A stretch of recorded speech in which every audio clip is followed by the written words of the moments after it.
And yeah, so today's going to be buyer value adders and buyer, really standing out. One thing I didn't get prepared and I wanted to, so I think I'm going to do this once we get going here. Looks like we probably should get going here in just a minute. We're just waiting on a couple more, I think.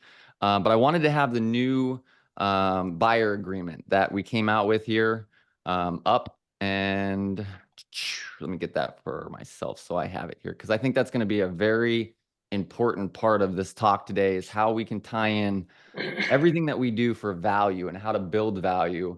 And that way, when you go and you require your clients, which is required now, you guys, this is just the future. When you require your clients to sign that agreement, they will have no problem with it. I've never had a problem with this because we're providing tremendous value up front.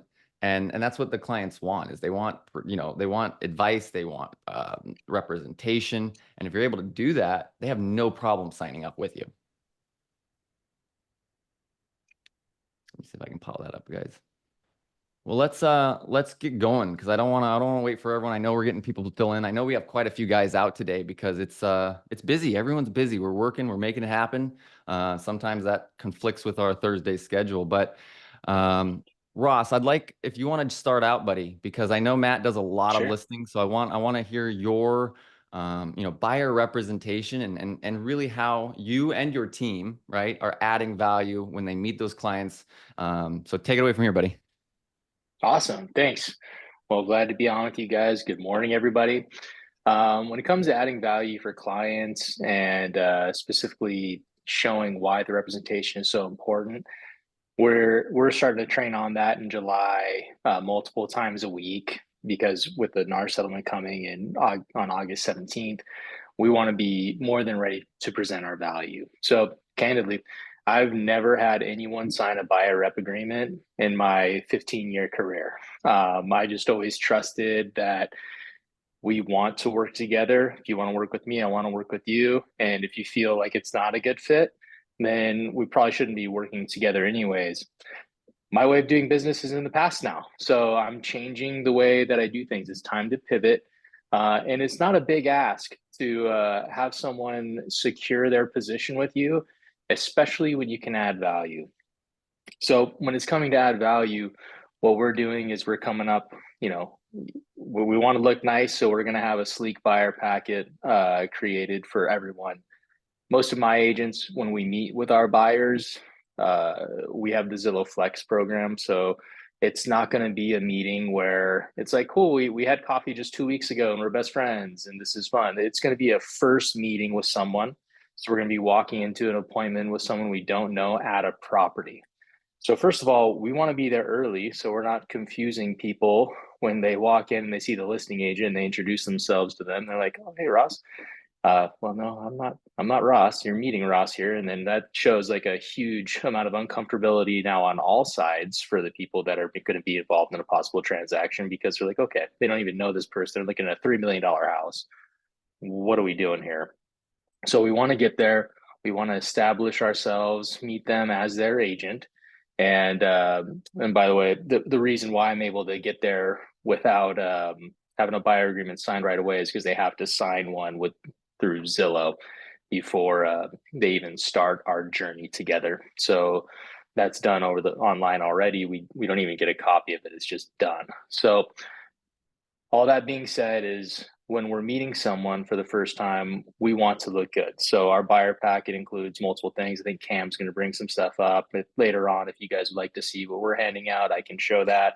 But we have a why work with us. We have a single property. We have a blanket buyer representation agreement, just so we can gauge a temperature on where we're at. We'd like to do this in a fashion to where it's tailored to the way our client is wanting to work.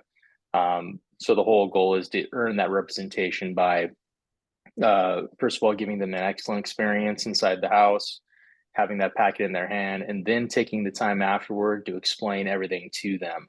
If you're on a multiple home search, then you'll probably want to set up an appointment, have coffee afterwards, review all the homes, and then review all the information that's in their packet. If it's a single property and they're trying to jet out, then we really want to have that impromptu appointment at the cars, find some shade, do something to make them comfortable, and then really go on the explanation. So that's what we're doing to get those representation agreements signed. But when it comes down to the whole value add, it's about finding your style as an agent. I think we spoke about this before. Not everyone wants to work with everyone, right? Everyone's built differently. Everyone has a different set of skill sets. Like Cam has a different skill set than I have. Matt has a different skill set than I had. Bridget has far more skill set than I have. So like this is all something we need to tailor right to our strengths. So I'm pretty laid back when I'm with somebody in a house. I'm letting them roam around. I'm staying at the edge of the hallway so I'm able to hear their comments and finding a place where I can add value. I already know from our initial phone call exactly what they're looking for because those are probing questions that I ask. So then we want to bring those up. We want to speak to their interests. We want to speak to exactly what they're looking for. But we don't want to be, in my opinion, we don't want to be on their heels, hounding them, being like, oh, did you see that the shower has a drain? Isn't that great? Those are things that we can gloss over. We want to focus on the high level things that are important to them. So adding value is understanding what the buyer is looking for. And then when it comes to it, Matt keyed me in on his listing presentation. Now we need to flip that around for our buyer presentations. And like some of Matt's strong points on there is showing exactly what you do for them as an agent, showing that full suite of concierge offerings that you have for them. So you let them know, hey, I'm your negotiator. I'm your concierge service. I'm your appointment setter. I am your full service at your disposal with a team behind me so we don't skip a beat. And anytime you need something all real estate, it's one phone call away. And listing those things, having those prepared for them is something that is really unmatched. Make that look nice, show all of your value there on the front end, and then you got to live it, right? So we can be there, we can be present, and then we have to live out everything we said. So when they do call, yes, we're going to be there for them. When they do want to have an appointment, yes, we will be there. Our teammate will be there. We are always going to meet the needs. So it's setting expectations, proving it on the initial meeting, and then walking it for the entire life of a transaction. Because with buyers, it's not just a listing appointment and then cool, your house is on the market. I'll call you once a week and tell you how many people saw it, because we used to be able to get away with those kind of things when you got a signed listing agreement. Now with a buyer rep agreement, I think, yes, you could do that, but are you going to get referrals? Are you going to expand your business? Are you going to be able to thrive in this new market? The answer is probably no. And then if we really want to be add the value, there's just several more steps you can do down the line. Like what I do is I always bring a great closing gift. Once they enter an escrow, we want to give them a little something branded to you. That's always going to drive people right back to you. And when they tell their friends, there's no other choice but working with you. So on the buyer end, those are essentially the things that me and my team are working towards. We're working hard on it to get ready for the new environment that we're in. We're all looking to grow and thrive. And and the last thing is we have to handle the misinformation that they're going to get from other agents, right? So a lot of other agents they're going to be in panic mode. And so we may not be the first person they talk to, and the first person they talk to may kind of be the person who says, the sky is falling, you have to pay me, this is exactly what it is. And we're not even talking about giving service anymore. It's like, I'm going to get mine or else you ain't going to see a house. And we kind of need to battle that and really talk about it. There's a single property buyer agreement out there, and the item number 5 states that we are going to work for the seller to pay this. And it's all about setting those expectations of the operations of how it's going to go, instead of being like, look, you're paying me, that's it. And I think it's okay to sometimes set the expectation like, yeah, at the end of the day, you were the one bringing the money. The money's going to come from the funds that you're giving to the transaction. So yes, in essence, you've always been paying the buyer side transaction, but just come off the seller side of the ledger. So nothing's changed. This is exactly how it's always been. There's a number of strategies you can use to make sure your commission gets built in. And don't be afraid to negotiate on the front end your commissions, because you're doing a ton of hard work and you do deserve to get paid. And if you set all these expectations and give this great service, those buyers are going to walk away saying, I want you to get paid more. Like, you're doing a great job for me. And those are the relationships that we really want to try and build. And on the buyer side, I think we have an excellent side opportunity to do that. Yeah, absolutely. And I have personally experienced that, where your buyers, your clients fight for you. They want you to be paid fairly. They want you to make as much as you can, because they understand that's part of business. That's how you get fed. That's how you feed your family. And if you're providing value, you guys, they want to help you. They're good people. They're your clients. They love you. As long as you're doing the things right to represent them and to be on time, answer your phone, and stay on top of it, they're going to be working for you. So I love that. And you're right. I mean, so many of those topics that you brought up there really are the basis of adding value to buyers. And it's not complicated, you guys. Keep that in mind. This isn't like we're reinventing the rocket. We're simply just adding to our repertoire. We're becoming better agents by adding more. And I'm excited to hear more. Brian Yarbor, it's good to see you on this morning. Hope I know you've been off and busy, but let's jump into buyer value and representation. Give us your biggest nuggets. All right. Good morning. Happy Father's Day last weekend for those who are fathers. Well, Ross, great. That was all good nuggets right there. So do what Ross said. Sorry, I was a few minutes late. And the things that I would add to that are the way I've probably set myself up for referral business over the last decade or so, especially with buyers, is I've learned that I don't want the buyer to have the American nightmare experience. I want them to have that American dream experience, right? And I'm doing them a disservice, and I'm doing malpractice on them if I don't help them understand the process of what it takes today to have a seller accept an offer in this market. And now more than ever, what the value is that we bring to the table in that whole process. So the things that I do most importantly is I interview the buyer to see if I even want to work with them, but I do it in such a way that they actually are interviewing me.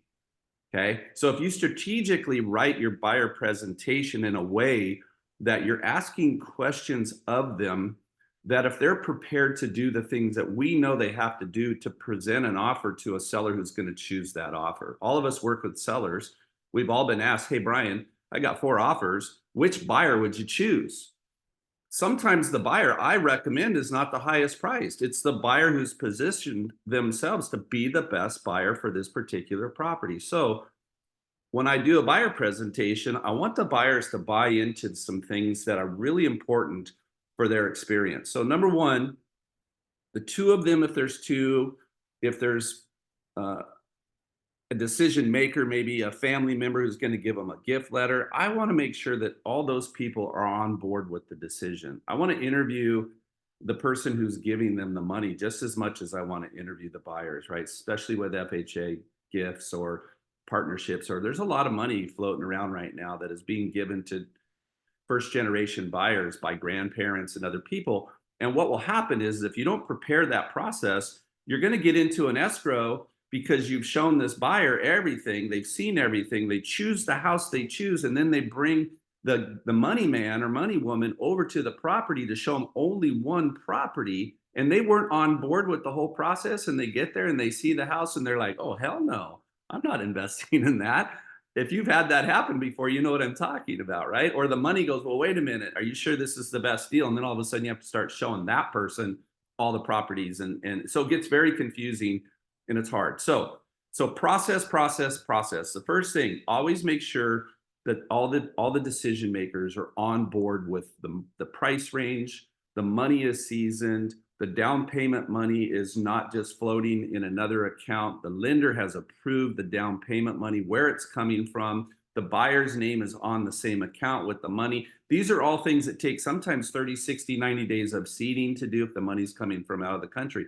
So prepare the buyer to pull the trigger, because it's very rare you show them 1 or 2 houses when you do this, and then they fall in love with the very first house you show them. And then if you don't have them so fully prepared to write a good offer, then you're going to lose one. And now your whole process is going to backfire on you, right? So you must have the decision makers. The other thing you have to have is their wish list. Their wish list today is most important for me, because they look on Zillow and they go, hey, Brian, we saw this house. We want to go see this house. And I'd be like, well, what's changed? Because I looked at this property already and it doesn't have a walk-in closet in the master bedroom. The laundry room is in the garage. It's not in the house. You can't see that on Zillow. So are you saying that you want a house that has a laundry room in the garage and you don't have a view in the backyard, and that neighbor to the left, you know, their backyard has a big slope on it, and you said you did, you know, I mean, you're a night, you work during the day and you sleep at night, and they got dogs. I mean, what's changed? I don't have to get in my car to do them a service by not showing them something that I already know they've already turned down in the past, right? You want to get to know your clients so well that they're not jumping in their car, and you aren't either, to go look at properties until the perfect property hits the market. And this is all done in the buyer presentation. It's 30 minutes. Like, you guys build your wish list. You do your non-negotiables, you do your non-negotiables, and let's match those non-negotiables up so that before we see any property, I'm going to remind you of what the house either has or does not have based on these non-negotiables. And then I'm going to ask for your permission. Because if I don't ask for your permission and I just show you something that doesn't have these, and then when they get there and they go, why are you showing us this? It doesn't have a laundry room upstairs. It doesn't have, right? So if I know it ahead of time, I'm going to take that property off the table. That's how we work smart. We save a lot of gas. We save a lot of time. We only have to show 1 or 2 properties. And then the other things are very simple. It's all about having the lender being fully approved with the buyer before you take them out. And every buyer should want to be fully approved, knowing that they can compete with the cash offers that are floating around in the marketplace today. And that's what I tell them. Not everybody's looking for the same house, but more than one person is looking for what you're looking for. And when we come up against another buyer, and they might be an all cash buyer, how are we going to compete with them in today's market? And I just had a VA buyer beat out 2 conventional seller multiple counters because the VA story spoke to the seller, but the lender was running this buy already with the listing agent saying, hey, this buyer's already approved for 21 days. We can close. They have gap money. They had all the things in position. So we won that deal. We're closing. It was somebody I met at an open house. I think I shared that story. So my whole focus for buyers is, what would I want to know if I was me?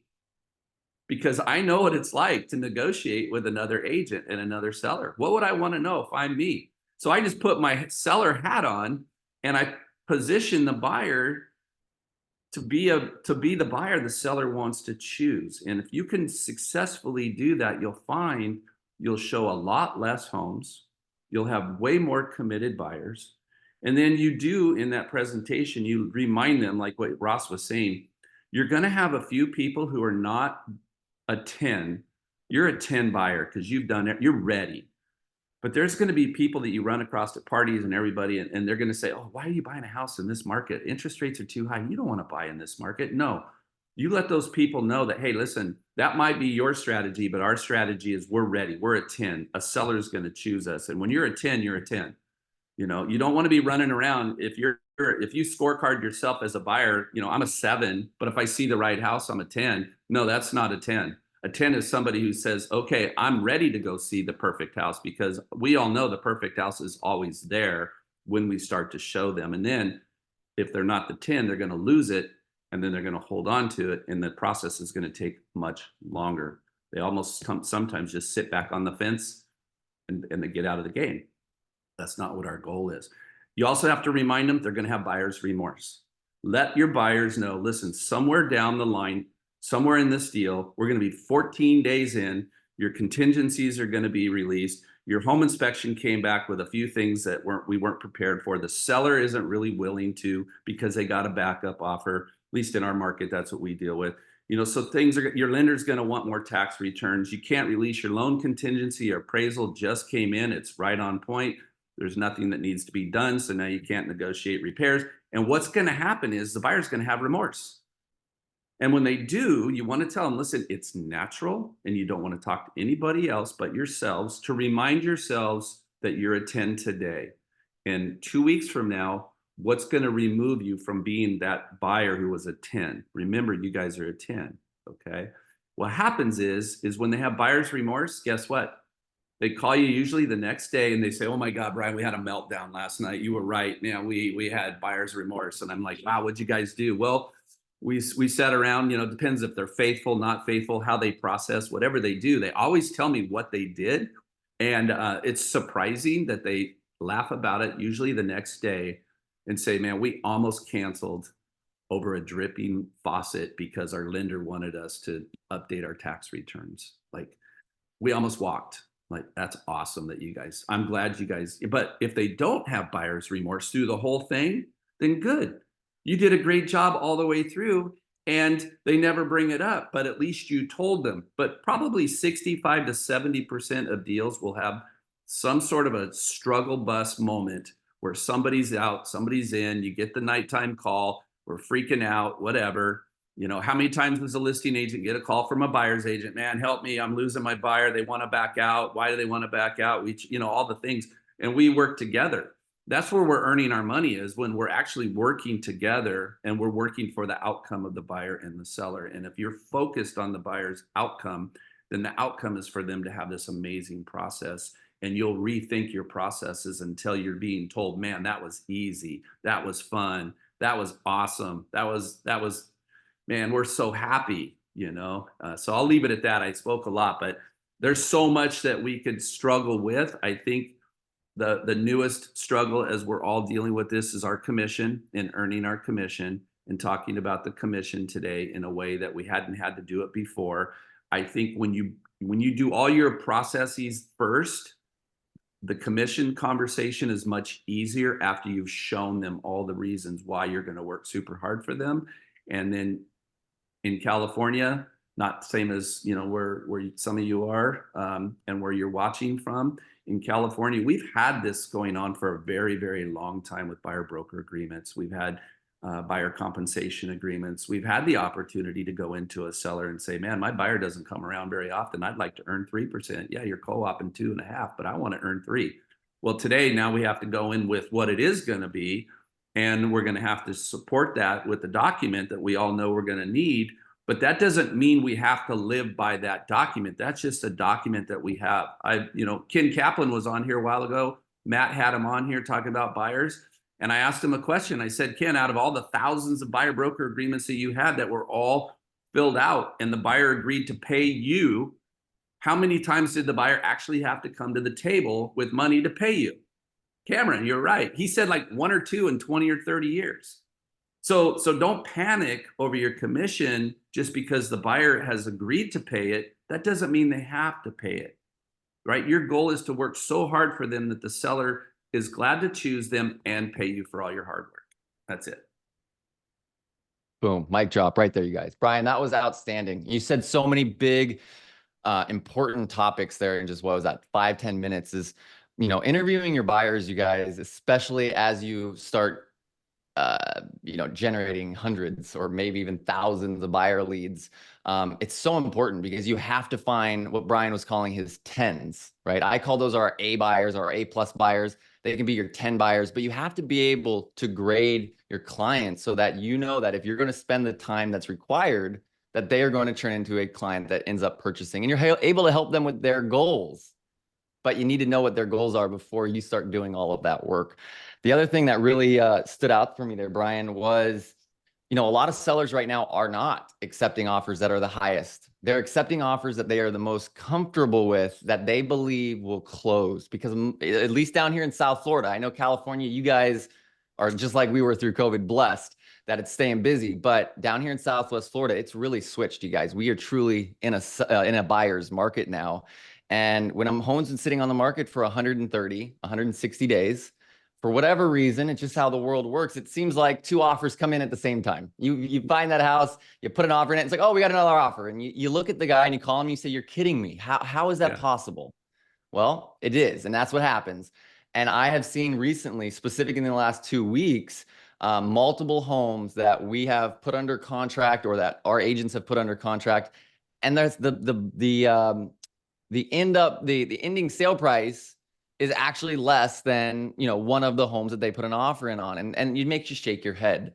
So there's a lot more going into this, you guys, than just the highest price. Terms are super important, and knowing your agents, or your clients' goals, right? They're going to be able to help you find the right house for them. Brian, you were saying that VA client, that's what you have to do, is you have to be able to think and see from your buyer's perspective and help them find the right property. That's our bread and butter, you guys, is being able to know your market, know your areas. And when your client says, I want to live on a small private lake, you can find the communities that have that, or whatever it may be. But absolutely great stuff, Brian. Really enjoyed that.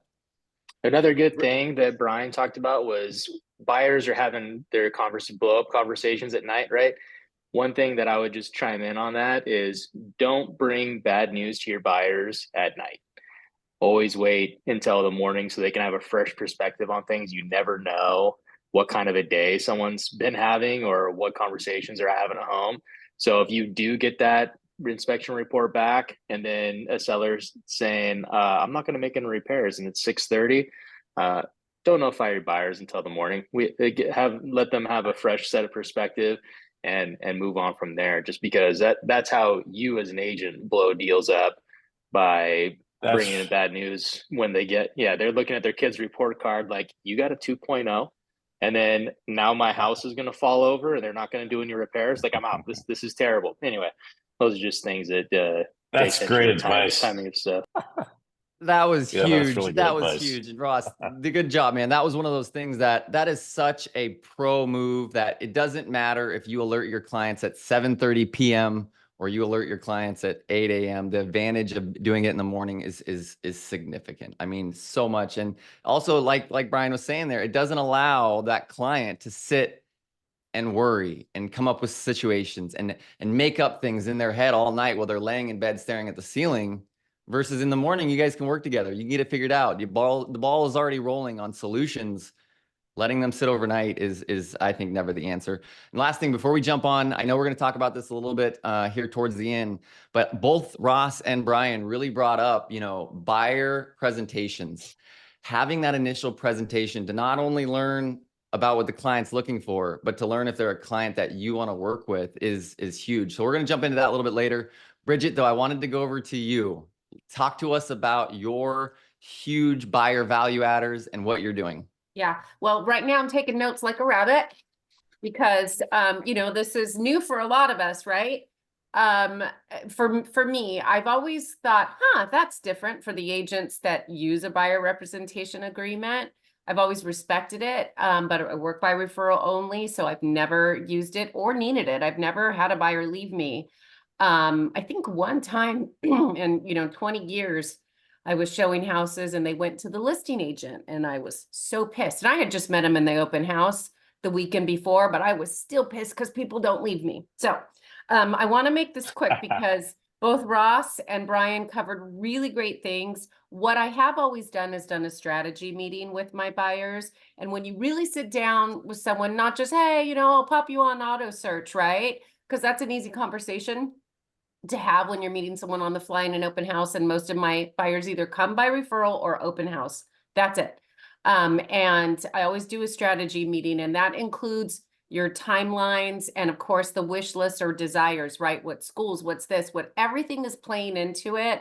I loved what Brian said, really getting to the decision maker, especially if there's a gifter or a grantor, all people at the party, but you get a level of commitment from your buyer when you're doing it as a whole. So always do a strategy meeting. And Brian went over great points on that. I'm not going to like redo it because those notes were perfect. One of the things I've always told my buyers is, hey, I don't get paid until I close your deal. I meet your goals, right? This is all about you. I'm going to meet your goals. That's when I get paid. So I'm working for you, and I'm working for you exclusively. The thing that I want to touch on that hasn't been touched on in this meeting here, when you do a strategy meeting or a buyer, from your social media and everything, everybody needs a megaphone, and we need to be saying, hey, buyers, you don't want dual representation. That's going to kill you. Like, we need to break down to the buyers out there who are intending, well, I'll just go to the listing agreement, right? There's so much information, misinformation with the news. That's the worst enemy. Forget friends, family, other agents. The news has really framed things super poorly, and sellers think, I can't, it's illegal for me to pay a commission. That's what they're thinking, a lot of them. So we have to peel that onion back, but we want to sit with our buyers and we want to say, listen, if you go to a listing agent, their fiduciary responsibility is to the seller. They cannot fairly represent and negotiate for the seller and for you. Their best interest always has to go to the seller first. And I've had it happen where, you know, friends have come, maybe my son's friends bought a house and, oh, I had to go to listing agent. He said I had to write an offer right there. I wasn't even, you know, representing him or anything, but now I'm being brought in because, you know, Auntie Bridget, right? What do I do?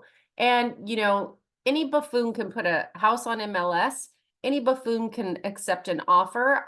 The magic starts when you get into escrow and you get your home inspection. And now this is when the real negotiation starts, and this is when the wheels can fall off, right? So if you're going to the listing agent, explain to your buyers, you get that home inspection.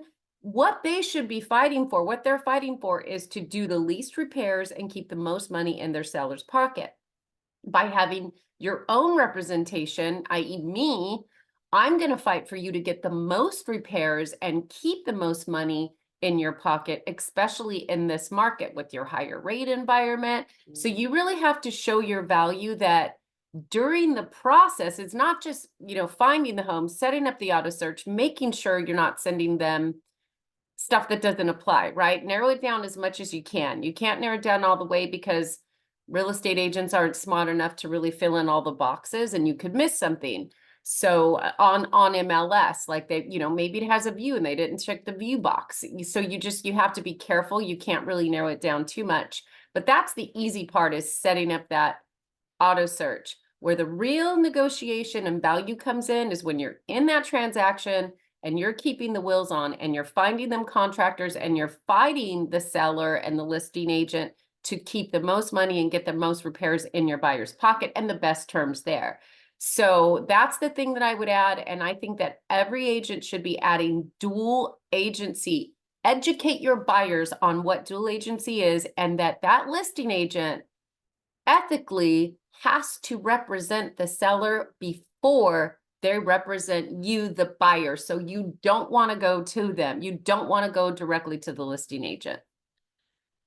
So I think that's really my pitch, because I'm taking notes. I have to implement that. And the other thing I do want to say that hasn't been touched on is because all the strategy, Ross, Brian, most of those things I implement. Other things I'm really adding and taking notes, and going to work on a full buyer's representation. It's time for everyone on this call to have a buyer representation. When you're fighting for your commission, you always want to put in the 3%. I learned this at a collective that we had with Diane and Matt and everybody down in Carlsbad, but you want to write in 3% when you're filling out that form, because you can always go down on your commission if you're negotiating with the seller or the buyer, but you can't go up. So go for the max, because you can get in a deal and say the seller's like, well, I'm only paying 2% commission at this price.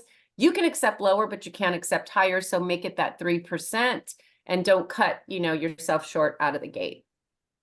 That's exactly right. Don't cut yourself short, you guys. You have tremendous value, more value than you really understand. And what you just said there to your buyers during that presentation, everybody, you have to remember that the time that you get to share your value is during that buyer presentation, which, like Brian was saying, we're interviewing the client, but we make it seem like they're interviewing us. And that is when you can help them understand exactly how this works. The truth is, you guys, is 99% of our clients don't really understand how all this works. That's what we're here for. That's our job, is to help them and guide them through that. And they don't really understand that if they go right to the seller's agent and they say, oh, well, I'm qualified up to 550 or 750 or $1.5 million, the seller's agent, he needs to go to his buyer or his client and say, hey, these guys are up to this number. I think we could possibly get them up. And that is literally what I explained to them is anything that you tell that agent, they're going to use against you, right? And they have to disclose it. They're under contract with their client to disclose it versus if you work with me, I'm not going to disclose anything. I'm on your side. I'm fighting for you tooth and nail. And that's what you want, right? And of course they do, you guys. Nobody wants to have the other side or the person they give their information to work against them. Yeah. But they just don't know. Go ahead, Matt. Well, what I was going to say is that's a really great point, Bridget. But the other, to add to that, I don't know what the percentage is. I'm gonna Google it, and if anybody knows, let me know. But the majority of lawsuits that happen in real estate transactions are when it's a dual agency situation, and nobody wants to get into a lawsuit, right? I mean, that's like the worst thing you could ever imagine. So that's another thing I think be a very good thing to mention when you're talking to a buyer in a strategy meeting and say, look, you might go into an open house, you might go, whatever, you might call on a listing and get connected with the listing agent. You do not want to go in that direction because you're basically like, you're going into, basically a lawsuit using the attorney that's on the opposing side, right? I think that's really important. The other thing that I wanted to mention, and Bridget, I didn't realize this because I haven't done a tremendous amount of commercial real estate like you have, but the only thing that's changing with this, the settlement August 17th, when it goes into effect, it used to be we could not negotiate. When you're on the buy side, you could not negotiate commissions, right? It was whatever is on the MLS. And you got whatever you got. Now it's totally negotiable. So in my opinion, it doesn't matter. Even if you come across one of those listings where the seller says, I'm offering out 0 concessions to a buyer side, right? You can still go in there and write an offer and submit a buyer agreement saying that I'm getting 3% and we're asking for 3% and here's the offer. That seller might, there's going to be some sellers initially, I think, who are going to be trying to test the waters and are going to want to, there's not many of them, but there's going to be some of them that are going to try this whole idea of I'm offering out 0 concessions and the buyer can pay their own broker and all that kind of stuff. But when they have an offer in front of them where they can actually sell their house, and I think we're going to be in a slow market for the foreseeable, for a little while anyway, at least the rest of this year, they may think very differently, right? They might go, well, gosh, I would pay out some because I really do want to sell my house. This agent's bringing me an offer. Yes, they're offering for, asking for X amount, but then their listing agent's going to say, well, somebody's got to represent them and, maybe they don't have the money to pay their agent and blah, blah, blah. So what I wanted to mention about with regard to commercial is when you, it's the same thing in commercial. There's no commission, listed on a listing when you go to sell, rent out a building or sell a building or whatever. You submit it with your offer and you say, this is what I want to get paid, right? So that's the only difference. So as far as I'm concerned, it doesn't make any difference to me. If you call up a listing agent and say, hey, I've got a buyer interested in your place, in your listing, what's the concession they're offering out? And if he says 0, you say, okay, well, when can I show it? Because if they like that property, you can write an offer and it's all negotiable. So that, to me, that's, Bridget, I don't think most residential agents are aware that that's the way the commercial real estate system works. Yeah. Where there's it's no the same. published, So it's a great there's no time published to pivot. commission. Yeah, it's the same. It's a great time to pivot into commercial. So when you do an offer on commercial, you write in all your terms. I use AIR forms, never CAR forms, can't stand them. They make me want to vomit. They're terrible. And any commercial agent will chew you up and spit you out if you bring a CAR form to a deal. It's not good. Mm-hmm. But that's what you have when you start, like I did. That's what you do, right? But there is actually a section and it lists, the listing agent's commission and the buyer agent's commission. and you just write what you want in there. If it's, 2.5%, 3%, and then that seller can counter. But that's exactly how you do it. It's not posted anywhere. So it's not a panic for me. It shouldn't be a panic for anyone. Everybody's going to get used to this really quick. And if sellers are like, I'm not paying commission, well, buyer's agents aren't going to want to show your home. And that should be the first message to any seller who thinks, I never have to pay a buyer's a commission. Yeah. You need to sit them down and say, well, your place could be sitting here for quite a while, because buyer's agents are worth their weight in gold, and no one's going to want to show your house. You're not going to get top dollar. Maybe one guy comes around, but you're not going to get the majority of eyes and offers on your home if you're not dealing with paying a buyer's agent and really, marketing it to all the buyers out there. So, but and you have to have that mentality. Yeah, you have to have that mentality. Like Matt said, initially, who knows how sellers are going to react, right? There's going to be the people out there that want to keep every penny, and they're going to say, no, I'm not paying, and no, I'm not paying. And they will experience what the market's going to yield. But who gets to show them what the market's going to yield? We do as agents. So if we work together and we have that mindset that we continually want to work together over time, probably a short amount of time, the market will be set that, commissions are still going to be paid in concessions. Buyers agents are still going to get paid, because that's the way business is conducted. It's not, there will be agents out there too. They're going to be cutthroat and say, no, I'm the one bringing the buyer, and they're going to be happy to let their listing sit on the market for a year until they get that magic call where they can double end it. But guess what? That seller's going to have a terrible experience with that mindset. And that way of doing business will die, and will go back to the natural standard of full representation on each side, not getting that litigious attitude like Matt was talking about with, dual representation. And we will prevail if we provide excellent service like we know how to do. And all this is going to do is just make us tighter, more efficient, and better for our clients. And if we have that attitude, that will happen. There's also just, and I think somebody else made a comment that, I could think that was you, Ross, saying that it's really important when you go out, let's say you go out and meet a buyer at a property, or you go meet a buyer for a buyer presentation, that you have something physically in your hand that you can give them, like a buyer presentation, basically. EXP has a really, really good one. It is in the luxury suite, basically. So you have to be part of EXP Luxury, but they have a presentation creator where you can create a luxury listing presentation and also a luxury buyer presentation. And it's really easy to do it. And then you can have it printed by LuxVT, or you can just print it on your own. But and you can customize it. So you can put in your photos and, your properties that you've sold, and any verbiage that you want. Like, for example, something addressing why you don't want to go be in a dual agency situation. But so having something to physically hand to a buyer when you meet them that first time, I think, is really, really important. Agree. So everybody, if you haven't already done it, you should be creating a buyer presentation. Yeah, Absolutely. Bet you. Go ahead, Bridget.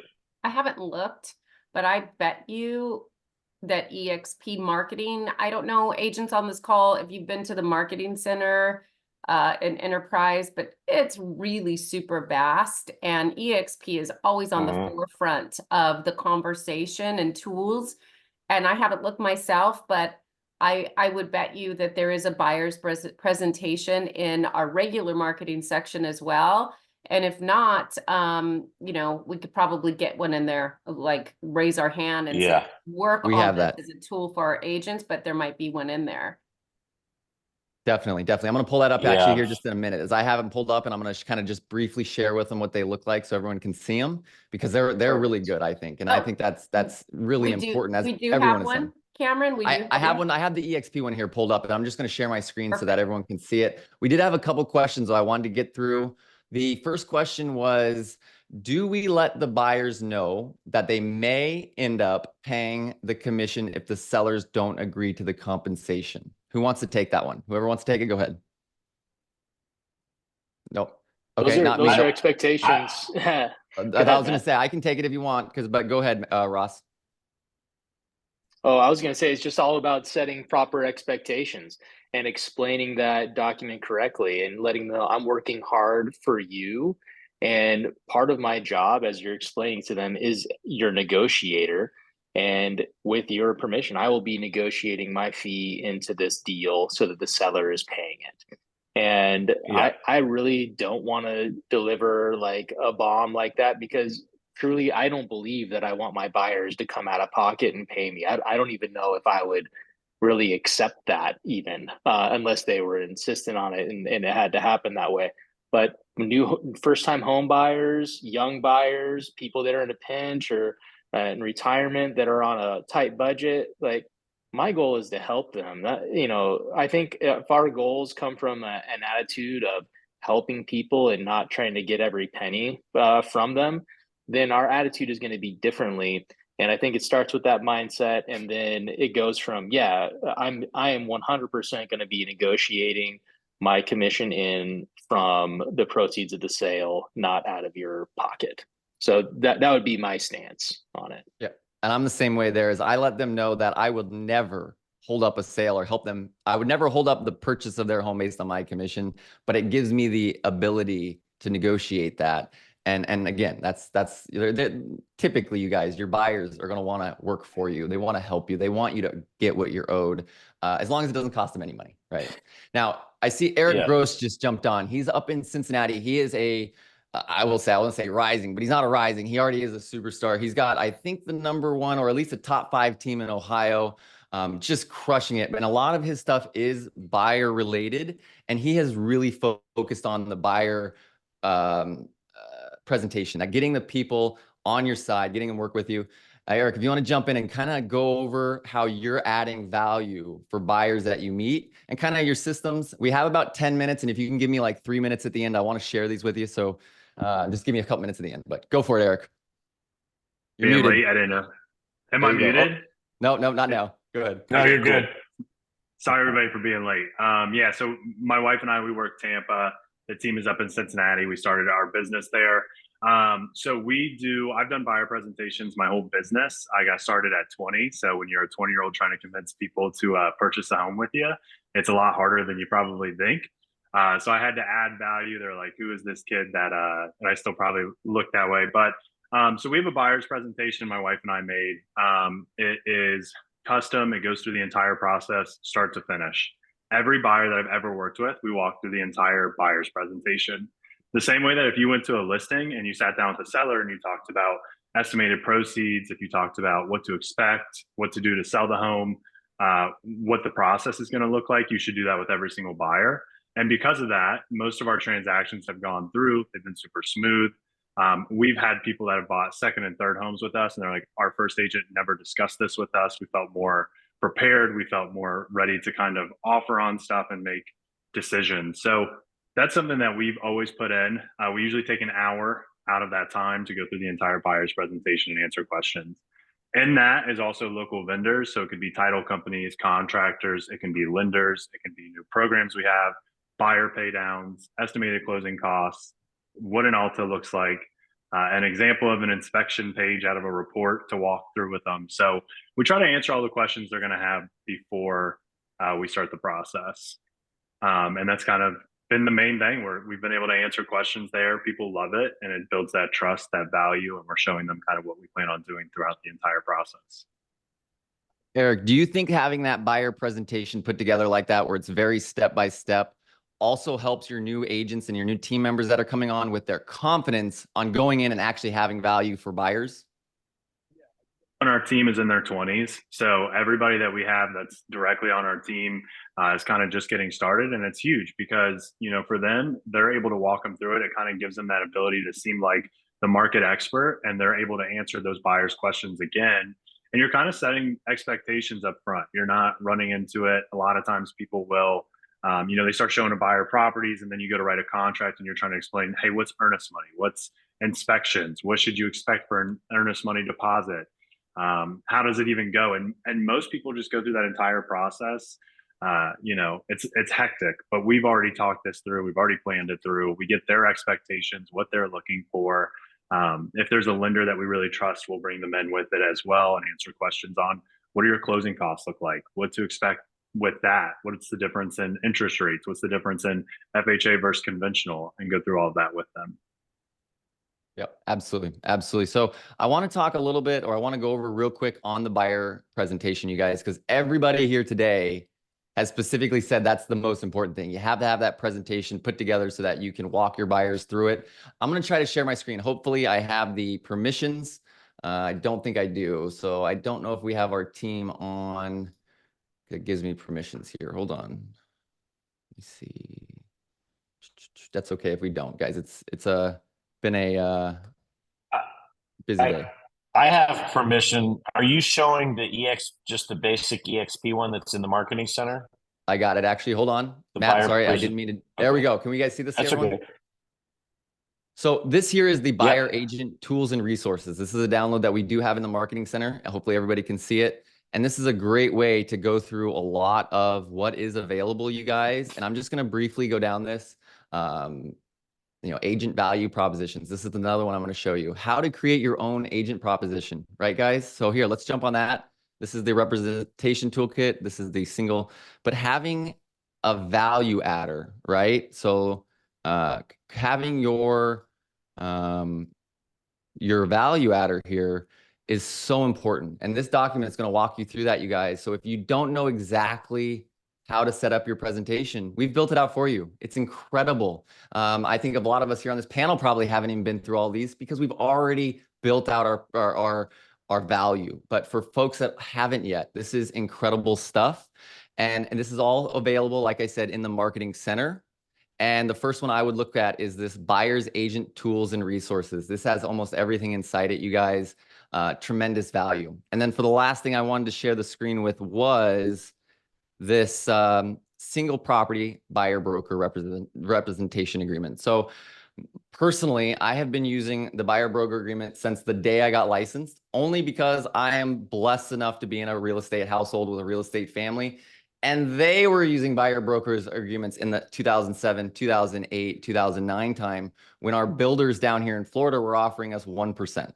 So we have been really doing this and negotiating with our clients the ability to be paid properly since 2008. And like everyone's kind of going through now, they're all experiencing this. We've been doing this for a very, very long time.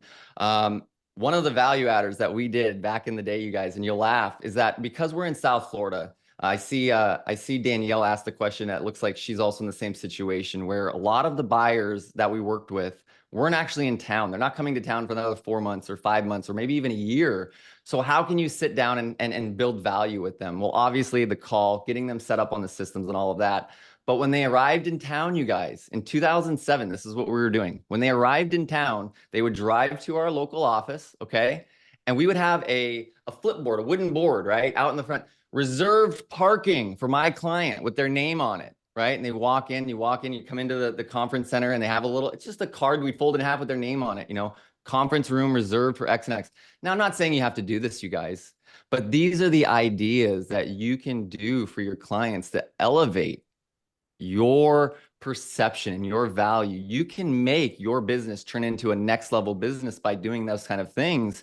And it goes from the start to the finish, right? It goes from the beginning of answering your phone. How simple is that? Answering your phone, being available, being helpful, all the way to providing the top level service that you can. And you know, the question earlier was, do you tell them that if you're going to, you know, charge them? And the answer is no, I don't, because I'm not going to charge them. There's never, ever a time that I will stop a sale because of a buyer broker agreement. At the same time, I will fight tooth and nail to make sure, or try to have the seller pay that buyer broker agreement. And I lay it out in the email that I send the offer in, you guys. It's, hey, this is an offer that's X amount, but the buyer broker agreement's coming out of that. So it means that this offer is a little bit less, okay? With that said, my buyer is negotiable. If these terms don't work, send us back a signed counter that would. And what you will get, you guys, or at least I have experienced, and I've done this probably over 100 times, where you will get a counter offer that is over asking price, a few $1,000s, it's exactly over asking price the amount of commission that you're adding. And you can go back to your buyers, and that's up to them. Okay. It's up to your buyers at that point. And you say, hey, they countered back at this, they've agreed our terms, but they want a higher price. The buyers then have the decision to make that over 30 years, they're going to end up paying an extra $500 or $1,000 or whatever the commission difference was. I have had tremendous success with this, you guys. Just because in the MLS, it was stated that they were offering 1% or $500, when it came time, like Matt was saying, when it comes down time, do you have a real offer and you have the opportunity to sell your home, the sellers typically are much more workable. And again, that also really is, market dependent. California, I know you guys are still very hot and you guys are crushing it. Here in Florida, we're accepting offers that are 15% under asking price. That's kind of common right now. Like homes are selling for $150,000, $200,000 under ask price, and these are only $900,000 or $1 million homes. It's kind of crazy right now. So when you see that, or you're in that position, a 0.5% on a fair offer for most sellers is not going to sway their mind. And if for you, that is something that's very important when you are setting up that presentation. When you go through that, is you have to explain to your clients, to your buyers, that I want to show you everything. I'm not a restrictive agent. I'm on your side. I'm fighting for you. With that said, because I do this, I want to make sure I get paid fairly, because this is how it works.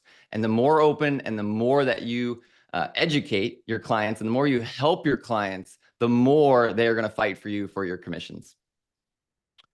So anyone have anything they want to add before the end and on buyer value? Yes, Brian. When it comes to those, okay, sorry. go ahead. Those One at a time. Ross, go for it. Cool. Those EXP ads that you just went over, like take those slides, make them your own. Like put your own marketing on them, make them your own background, tailor it to your business, your style. You don't have to be a robot, be yourself, and really that'll make a big difference in the way people look at you on that first appointment. Absolutely. Bridget, go ahead. All I wanted to say is, can you put that toolkit in the bar, which I see, so I'm good. You got it. Brian. Yeah. Hey, Eric, nice to meet you. Welcome aboard. Hey, two ninja tips. I wrote these down listening to everybody else. One, after my buyers do a home inspection, I immediately share it with the seller's agent to give it to the seller, because number one, they made the house available for the inspection. And number two, they need to see what the buyer's looking at right away before anything comes up, because our contract is as is in California. And it never fails that when the seller or the seller's agent responds with a multiple counter, it's as is. They're redundantly saying, well, I already know that because my clients just made an as is offer, right? So now what happens is the sellers are the first ones to go, ooh, oh yeah, that's bothered me too. I'll take care of it. They start to fix things before you even have to. And my sellers do that all the time. So that's very important. The other one was, though, Bridget, you said this, and we'll talk about this on another time because we're out of time. Rethink sending your clients properties automatically through the MLS that match their wish list before you look at them first. I set up every client with my email as the email that gets the hit.